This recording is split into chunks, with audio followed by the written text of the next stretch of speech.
Let's solve this equation for y. Now remember your steps. Notice this equation does contain a fraction, or we do have a denominator here of 5. So as a first step, let's multiply both sides of this equation by the LCD. So I'll multiply the left side of the equation by 5 and the entire right side of the equation by 5. Now what does this accomplish? Notice the 5's divide out, and I have 4 times y minus 1 equals 5 times 2y plus 3. Notice I no longer have an equation with fractions. And now let's use the distributive property and let's multiply 4 times y, 4y, and then minus 4 times 1 is 4 is equal to 5 times 2y, that's 10y, plus 5 times 3 is 15. Can we simplify? These two terms are unlike terms, cannot be combined, same thing here.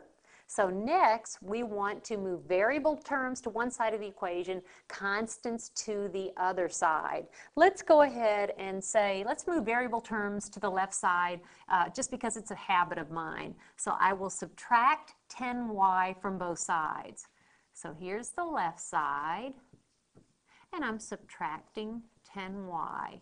Here's the right side, and I'm subtracting 10y.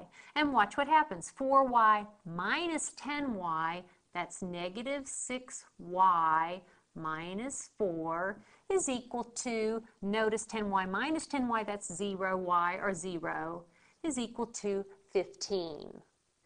Then we will add 4 to both sides. Now let's see if you can do this one mentally. If I add 4 to the left side, this term becomes 0, negative 4 plus 4, and I have simply negative 6y.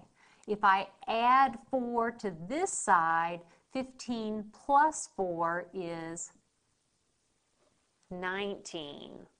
And now let's finish by dividing both sides by the coefficient of y, which is negative 6. So if I divide both sides by negative 6, left side by negative 6, right side by negative 6, the left side simplifies to y, the right side simplifies to 19 divided by negative 6. I'll leave that as negative 19 over 6. There is my solution.